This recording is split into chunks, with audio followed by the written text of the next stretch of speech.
애가서는 참 슬픈 이야기가 많았잖아요. 애가서는. 그런데 하나님이 죄를 싫어한다는 우리가 잘 알았죠. 여러분, 사실이라는 단어, 영어로 뭐라 그래요? 사실을 뭐라 그러죠? 팩트라고 하나요? 그런 책이 요즘에 나와서 아주 히트가 치던데. 그 다음에 또 진실이라는 단어가 있죠. 그런데 이 사실과 진실이요, 이게 의미가 이렇게 뭐라고 나요? 알 것 같기도 하다가 모를 것 같기도 하고, 사전을 찾으면 의미가 알겠는데 사용하는 데는 좀 불편을 가질 때가 많아요. 특히 제가 그래요. 사전적인 의미는 사실이라는 것은 실제로 있었던 일입니다. 근데 진실은 거짓이 없는 사실입니다. 저는 사실을 강조하는 편인데요. 사실이 왜곡되는 것을 싫어하고 사실은 진실이 되어야 한다고 늘 생각하고 있습니다. 근데 아무튼 사실과 진실을 논하면 어려운 것이 참 많이 있다라는 생각을 합니다. 제가 일주일에 한두 번은 지하철을 탑니다. 새벽에 보통은 집에서 자동차를 타고 나오면 한 4시 반경에 일어나서 5시경이면 출발하면 교회 오면 한 5시 반 정도 되거든요. 그리고 새벽에 오시는 분들과 이렇게 말씀을 나눌 때 있는데, 새벽에 좀 제가 늦게 나오고 싶으면 1시간 정도 늦게 나와요. 그때는 지하철을 타죠. 그럼 한 6시나 6시 반경에 지하철을 이제 타는 거예요. 근데 의외로 그때도 사람 많더라고요. 한 6시 반경에 지하철을 탔는데, 제 왼쪽 안쪽에는 여성분이 있었고, 제 옆쪽에 저의 뒤쪽에는 남성분이 있었어요. 두 사람이 같은 역에서 내리려고 했어요. 왼쪽에 안쪽에 있던 분이 사람들 사이로 밀치고 나오다가 저한테 걸린 거죠. 나는 뒤로 비켜줘야 되겠다는 생각을 했습니다. 그리고 뒤로 가려고 하는데 몸이 안 움직여요. 왜냐하면 뒤에서 나오는 남자분이 저를 밀치고 문으로 가려고 했기 때문입니다. 그래서 나는 꼼짝없이 움직일 수가 없었어요. 이쪽에서는 여성분이 나를 비키라고 하고 비켜주려고 그랬더니 한 발짝 뒤로 가면 좋은데 뒤에서 나오는 분이 나를 밀치고 있는 거죠. 뒤에서 나오는 분의 얼굴은 제가 못 봤는데 이 몸으로 얼마나 밀치는지 되게 신경질적이었습니다.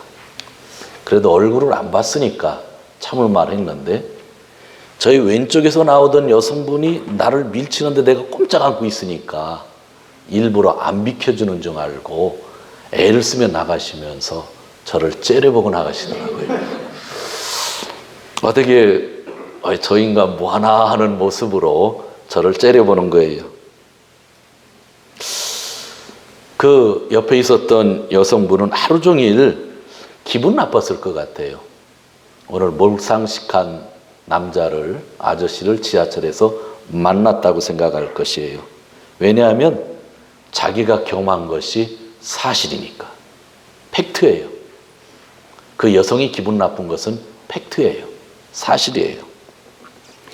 그리고 저의 뒤에서 나오던 남성은 막 밀치면서 저런 아저씨는 지하철을 안 타는 게 좋을 텐데 했을지도 몰라요.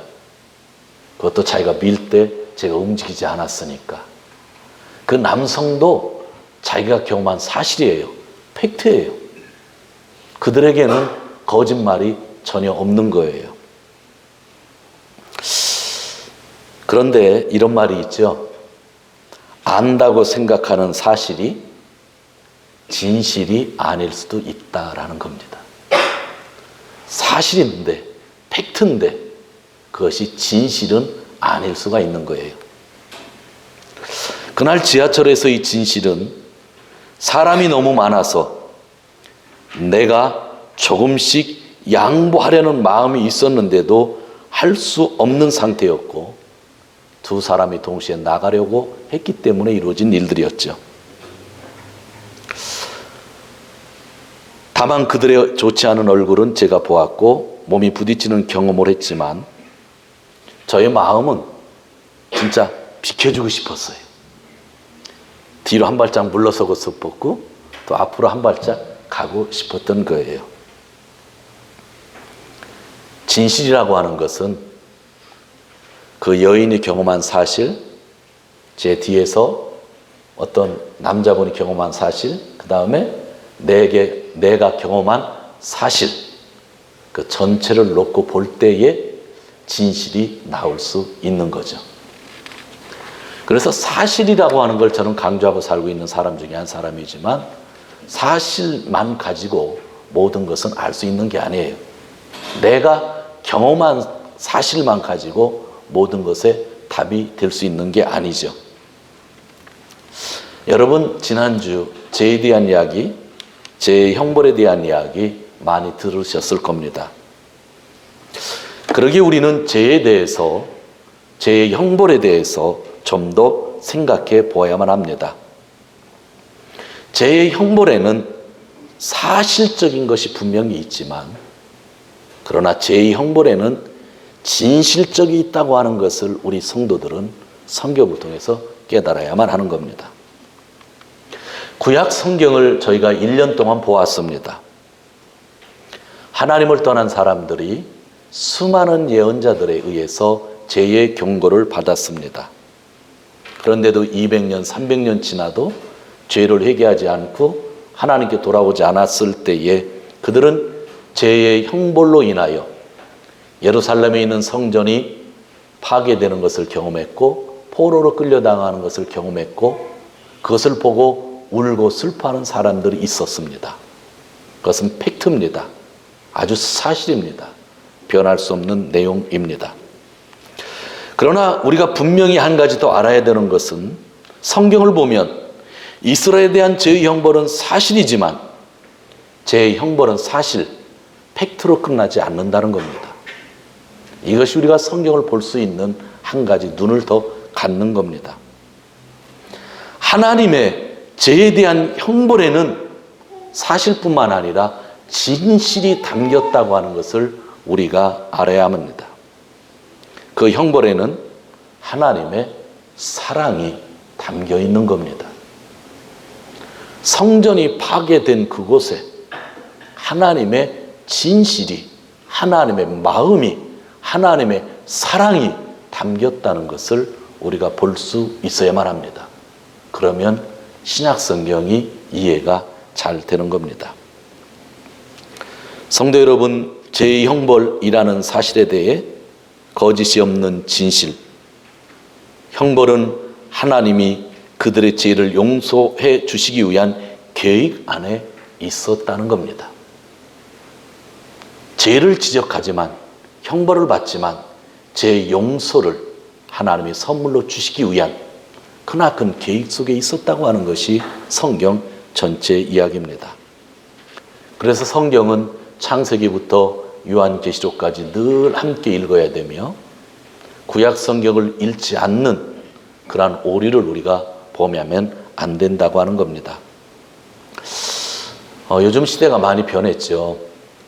우리가 찬양을 부르지만 제가 2, 3주 동안에 청년들에게 찬양을 이렇게 추천해달라고 이야기도 해보고 또 어른으로서 찬양을 수없이 들어봤는데요. 연령별로 부르는 찬양이 다 달라요. 70대, 80대가 부르는 찬양이 다르고요. 50대, 60대 부르는 찬양이 달라요.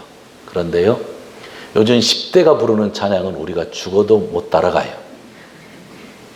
죽어도 못 따라가요. 안 돼요. 그리고 요즘 10대들은요, 몸을 움직이며 찬양해요. 여기 와서 몸을 움직이면서 찬양하는 걸 좋아해요.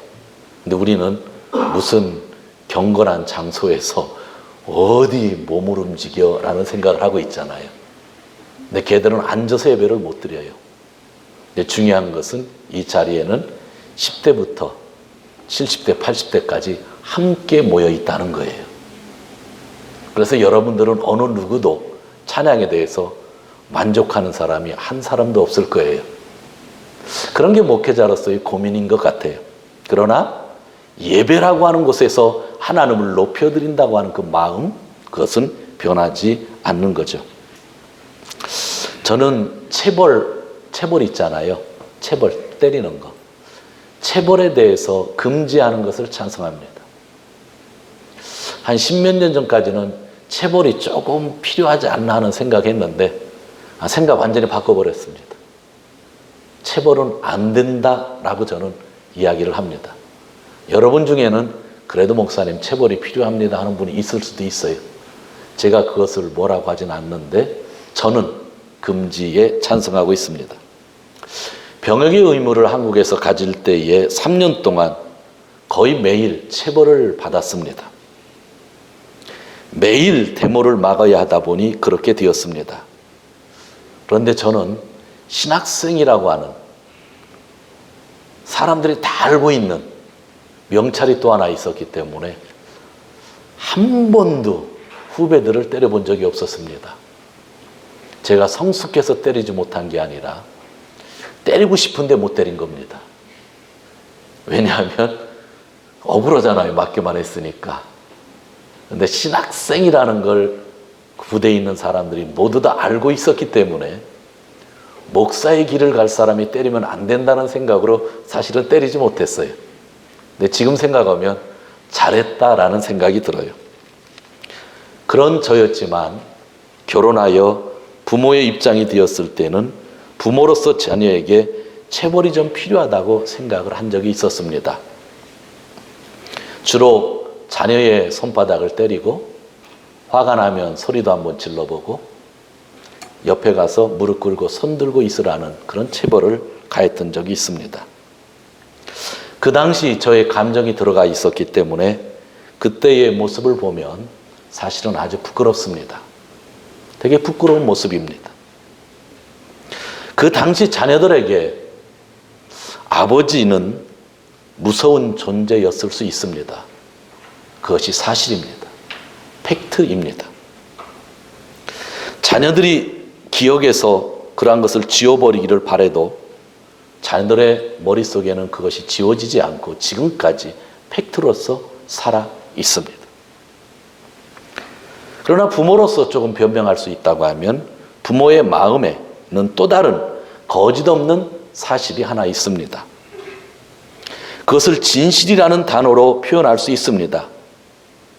내가 부족해서 감정이 혼란했던 것은 있지만 분명한 것은 내 진실은 내 자녀가 잘 되기를 원했다는 겁니다. 못 되기를 원했던 마음은 하나도 없었던 것이죠. 제가 오늘 하나님과 우리 인간을 비교해서 얘기한다고 하는 것은 너무나 신뢰되는 일이고 있을 수도 없는 일이지만 제가 하나님의 말씀을 사람들에게 전하고 있기 때문에 사람의 이야기를 좀 하는 겁니다. 하나님은 우리 인간과 비교될 수 없는 분입니다. 그분이 창조주이시고 우리가 피조물이기 때문입니다. 그래서 제가 이야기하는 이해가 거룩한 것은 아니지만 인간의 이해를 돕기 위한 것이라는 것 여러분들이 이해해 주셨으면 합니다. 하나님이 죄에 대해서 형벌을 주셨습니다. 성전을 무너지게 하셨고 포로로 끌려가게 하셨습니다. 이것은 팩트입니다. 완전 사실입니다. 그러나 하나님의 진실은 백성들의 죄를 용서해 주시기 위함이었고 앞으로 죄를 짓고 살지 않도록 하기 위함이었고 예수 그리스도를 통하여 영생을 주시려는 하나님의 진실한 마음이 거기에 있었던 겁니다.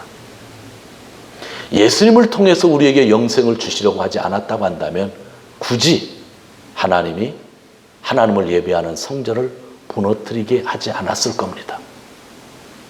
그러한 것을 통하여 예수님 아니면 너희가 앞으로 인생을 살 수 없다고 하는 사실을 알려주시려고 그러한 사실적인 것을 인간에게 경험시켜 주셨다는 겁니다. 우리는 성경을 읽으면서 사실을 보지만 하나님의 진심의 그 마음 진실을 발견할 수 있는 사람이 예수님을 잘 믿을 수 있는 겁니다. 그래서 신약 성경에 예수님이 말씀하실 때에 종종 이런 표현을 하셨죠. 진실로 진실로 내게 이르노니. 한 번만 진실로라고 하면 좋을 텐데 중요한 거 말씀하실 때마다 예수님이 진실로 진실로. 그냥 나오는 언어의 습관이 아니라 하나님의 진심의 마음을, 예수님의 진심의 마음을 너희들이 깨달아 달라는 그러한 말씀입니다. 오늘 성경의 본문을 조금 전에 읽었습니다. 내용의 흐름은 이러합니다. 예수님께서 제자들을 부르셨는데 베드로를 불러주셨고 요한도 불러주셨어요. 조금 시간이 지나서 마태라고 하는 사람을 불렀는데 마태라고 하는 사람의 유대인적인 이름이 레이였습니다. 직업은 세무소에서 일을 돕는 사람이었습니다. 하루는 예수님이 길을 지나가다 레이가 세무소 앞에서 일을 하는 것을 보고 그에게 말을 걸어서 나를 따라오너라 그랬습니다. 그랬더니 레이가 알겠습니다 하고 세무소의 일을 그만두고 예수님을 따라갔습니다.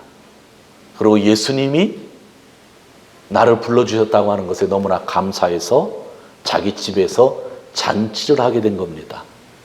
그런데 잔치를 하면 예수님도 그 자리에 있고 제자들도 있겠지만 제일 많은 것은 자기와 관계 있는 친구일 겁니다. 그러면 세무소에서 일했던 사람의 친구는 어떤 사람이 많을까요? 세무소에서 일했던 친구가 많죠. 오늘날 세무 공무원, 존경받고 있는 공무원들 너무나 많지만 당시에는 오늘날과 좀 달랐어요. 왜냐하면 로마의 지배를 받고 있었던 상태이잖아요. 그럼 세금을 받으면 그 돈이 어디로 흘러 들어가요? 로마로 흘러 들어가는 거예요. 그러니까 경건한 유대인들은 세무소에서 일하는 사람들을 아주 싫어했고 죄인 중에 죄인이라고 노골적으로 얘기를 했던 거예요. 자기 백성들에게 돈을 받아가지고 로마 정부에게 내니 얼마나 그렇겠어요. 그런 사람이 예수님을 믿고 따르게 되었는데 친구들도 당연히 그런 사람들이 가득한 거죠. 예수님의 일에 대해서 바리새파 사람들, 경건한 유대인들이죠. 또 율법학자들은 미리 소문을 듣고 예수님과 친해지기를 바랬던 거예요. 그래서 예수님과 함께 말씀을 좀 나누고 싶었는데 그래서 주위에서 말은 못 걸고 이렇게 따라다니고 있는데 자기가 예수님과 말씀을 나누고 싶고 예수님과 친해지고 싶은데 그 예수님이 죄인들의 집에 가서 잔치를 벌이고 있는 곳에 가서 죄인들과 함께 식사를 하는 거죠. 유대인들, 경건한 유대인들은 절대로 이방인이나 죄인들과 함께 식사를 하지 않아요. 그런데 예수님이 지금 죄인들과 식사를 하는 거죠. 그래서 그 율법학자와 바리새인들이 불평하며 이야기를 하는 겁니다. 어찌하여 당신들은 세리들과 죄인들과 어울려서 먹고 마시는 거요. 이 이야기를 예수님이 들으시고 바리새인과 율법학자에게 이런 말을 했습니다. 건강한 사람에게는 의사가 필요하지 않으나 병든 사람에게는 필요하다. 나는 의인을 부르러 온 것이 아니라 죄인을 불러서 회개시키려고 왔다. 계속 강조되지만 지난주 에가의 말씀을 통하여 하나님이 죄를 싫어하시는 것을 우리는 다시 알게 되었고 죄에 대한 결과가 얼마나 끔찍한지를 알게 되었습니다. 사람이 한번 죄에 빠지면 스스로 돌아올 힘이 없는 거예요. 특히 한번 믿음을 가졌던 자가 다시 죄에 빠지면 회복하기는 더더욱 힘이 든 겁니다. 저는 몇 주 전부터 에가서를 읽었습니다. 또 지난주에 설교를 하고 보내면서 지난주에 좀 더 묵상을 해 보았습니다. 저는 죄를 싫어하시는 하나님이 죄인을 위해 예수 그리스도를 보내주신 것을 감사하게도 다시 확인할 수 있었습니다.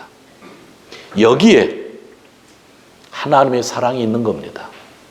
나는 의인을 부르러 온 것이 아니라 그렇게 죄를 싫어하는 예수님이 지난주 죄를 얼마나 싫어하는지 그 형벌을 통해서 우리가 보았는데 그 예수님이 나는 의인을 부르러 온 것이 아니라 그렇게 싫어하는 죄인을 부르러 왔다고 말씀하신 겁니다. 그날의 시작이 크리스마스입니다. 그 일을 하기 위하여 하나님이 인간이 되셔서 오신 날이 크리스마스고, 지금 대강절을 맞이하고 있고 다음 주에는 그 감사 예배를 저희가 드리는 것입니다. 제가 목사님들을 만나면서 별로 흥분을 하지는 않습니다. 그런데 제 인생에 있어서 어느 목사님을 만나보고 흥분했던 적이 있습니다. 그분이 후안 카를로스 오르티즈라는 목사님이십니다. 제가 그분이 언제 세상에 태어났나 그랬더니 저희 교회 원로 목사님보다 1살 늦게 태어나셨더라고요. 부에노스 아이레스에서 출생했습니다. 이전에 부에노스 아이레스 교회를 담임하셨고, 혹시 여러분들 중에 그의 저서를 접해본 분이 있을지도 모르겠습니다. 제자입니까? 라고 하는 책이 수십 년 전에 두란노 서원에서 나왔고, 그 다음에 주님과 동행하십니까? 라는 책이 도서출판 바울에서 나왔습니다. 신학대학 4학년 때 제자입니까? 라는 책을 읽고 전도사 시작할 때에 주님과 동행하십니까? 라는 책을 읽었는데 당시의 감동이 지금도 마음에 남아 있습니다. 그 저자 오르티즈 목사님의 간증 이야기입니다. 그는 목회와 저술 활동을 하면서 편두통으로 몹시 고생을 했다고 합니다. 그는 매주 2-3번씩 편두통으로 고생을 하며 정신찬란까지 일으켜서 졸도까지 했을 정도라고 합니다. 그 정도로 편두통으로 고생을 했다고 합니다. 저처럼 이렇게 강단에서 설교하다가요, 편두통으로 기절해서 3번 쓰러졌다고 합니다. 제가 여러분 편두통으로 고생하다 쓰러지면 우리 목사님 오늘 쓰러질까 안 쓰러질까 고민하다가 설교 못 들을 거 아니에요. 그렇게 유명한 목사님이 편두통으로 3번 쓰러졌죠. 유명한 목사님이었기 때문에 실력 있는 의사들의 도움을 많이 받았지만 낫지 않았다고 합니다. 그가 제자입니까? 라는 책을 가지고 히트를 쳐서 모든 사람들이 은혜를 받고 있었지만 그는 편두통으로 고생을 하며 강단에서 쓰러졌었다고 하는 겁니다. 그러던 어느 날 그가 골로새서 말씀을 읽고 연구하다가 2장 13절에 있는 말씀을 접했는데 제가 읽어드리겠습니다. 또 여러분은 죄를 지은 것과 육신이 할례를 받지 않은 것 때문에 죽었으나 하나님께서는 여러분을 그리스도와 함께 살리시고 우리의 모든 죄를 용서하여 주셨습니다.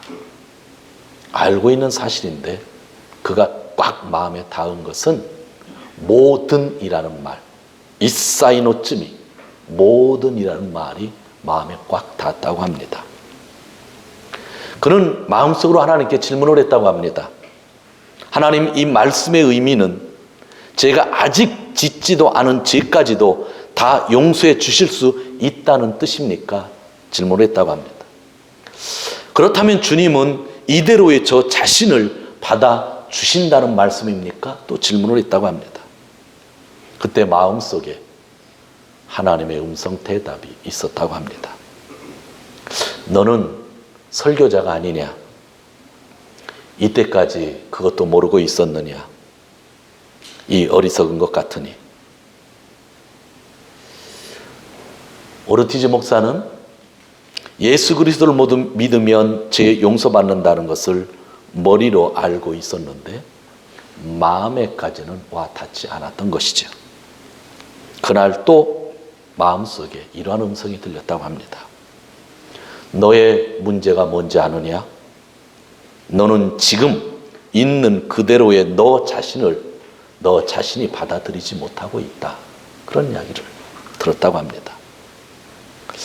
그때 오르티즈 목사는 한 번 더 이런 이야기를 했다고 합니다. 주님, 제가 하는 짓을 제가 잘 알고 있는데 어떻게 저를 받아들입니까? 제 성격이 너무 형편없습니다. 안 됩니다. 제 자신이 부끄러워서 저는 제 자신을 받아들일 수 없습니다. 얘기했다고 합니다. 하나님의 음성이 그에게 들립니다. 내 아들 예수의 피가 나에게는 충분히 만족한 것인데 그것이 너에게는 불만족하다는 거냐? 내가 만족스러워하는 예수의 피가 너에게 불만족스럽다니 너는 대체 누구냐? 너는 나보다 나은 존재냐? 그런 마음의 음성을 들었다고 합니다. 그때 오리티즈 목사는 자기의 행위와 상관없이 자기를 받아들이는 것을 일단 배웠다고 합니다. 자신이 아무리 형편없어도 예수님의 피로 충분하다는 것을 발견했던 겁니다. 그는 더 이상 죄책을 가지고 갈등하지 않기로 했고 더 이상 완벽주의 때문에 괴로워하지 않기로 했습니다. 오직 십자가의 공로만 바라보기로 했습니다.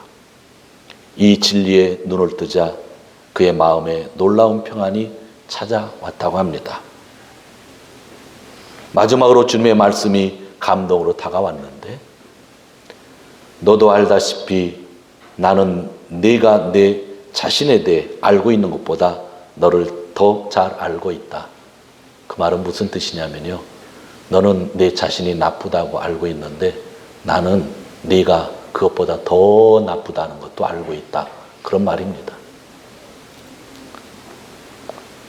네가 생각하는 것보다 너는 더 나쁜 사람이다. 제가 죄인입니다. 그래도 하나님 보실 때는 너는 더 나빠. 그렇다는 거예요. 그러나 나는 너를 받아들였다. 너의 행위 때문에 받아들인 게 아니라 예수의 십자가의 피 때문에 너를 받아들였다. 나는 네가 죽는 날까지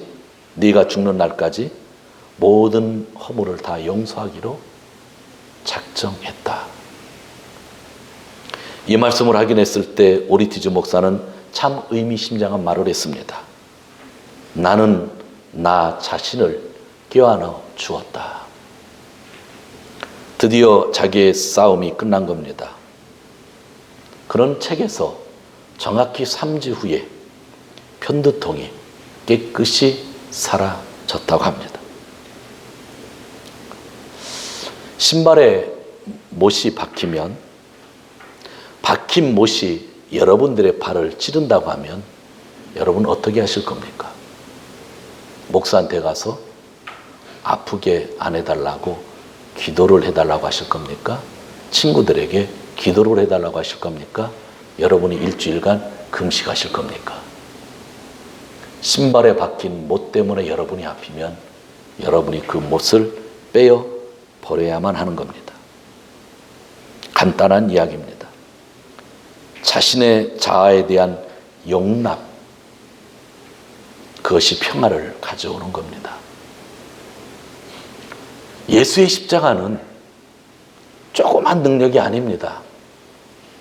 예수님의 십자가는 전 세계에 살고 있는 모든 사람들의 죄를 씻으시는 그러한 십자가였습니다.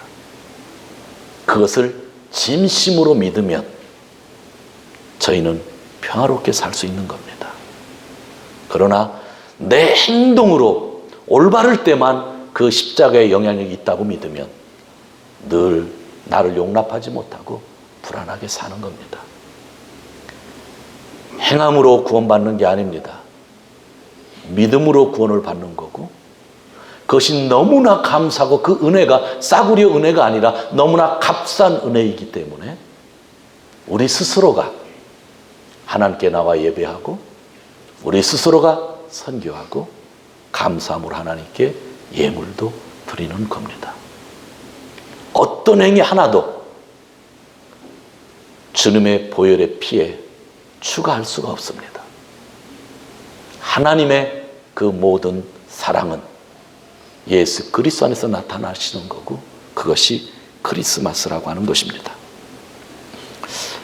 오르디지 목사님이 너무나 훌륭하신 분이나 사람들에게 좀 이렇게 쓰임을 좀 받았던 것 같아요. 미국에 가면 옛날에 크리스탈 교회라고 있었죠. 수정교회.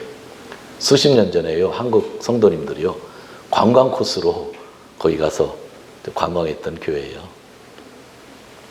그 교회가 어려움을 겪었을 때에 임시 담임 목사로서 일을 하신 적이 있는데 결과가 좋지 않아서 지금은 그 예배당이 카톨릭 교회로 넘어갔습니다. 카톨릭 성당으로.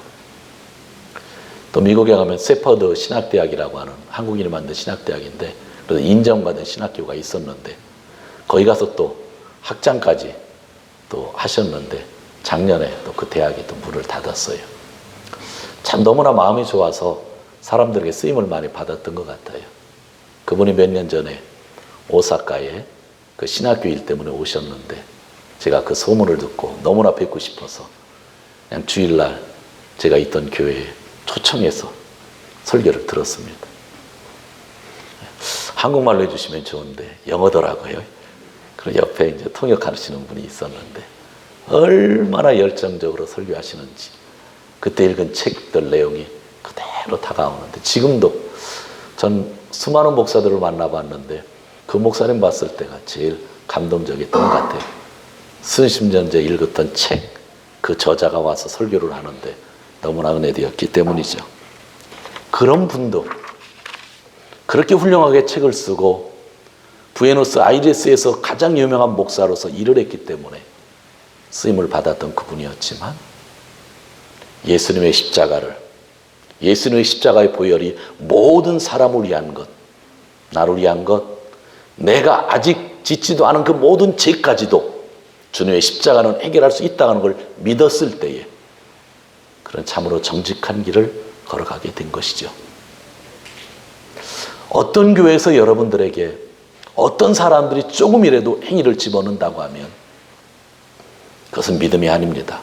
물론 믿음 안에 행위가 포함된 거지만 우리의 죄 용서만큼은 전적인 하나님의 은혜라는 것을 믿고 우리가 그분의 은혜에 감사해서 삶을 사는 거예요.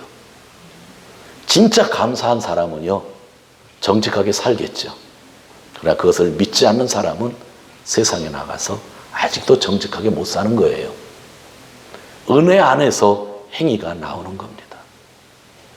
여러분, 크리스마스는 그냥 아기로서 오신 분, 세상 사람들과 함께 나누는 그런 날이 아니에요. 죄를 싫어했던 하나님께서 우리 죄인들을 위해서 오신 날이에요. 모든 죄를 사기 위해서 오신 날인 것이죠. 그래서 예수님이 죄인들과 식사를 나누시면서 하나님에 대해서 너무나 잘 알고 경건한 생활을 하고 있고 행위라고 한다고 하면 거의 완벽하게 행위했던 그런 율법학자 바리새인들을 향하여 말씀하시는 겁니다. 나는 의인을 부르러 온 것이 아니라 죄인을 불러서 회개시키려 왔다. 성도 여러분, 오늘 말씀을 마치려고 합니다. 저와 여러분 참 훌륭하시잖아요. 저는 훌륭하지 않아요. 여러분 훌륭하시잖아요. 세상에서 정직하게 사시잖아요. 우리가 부족하다는 거 늘 알고 눈물도 흘리잖아요.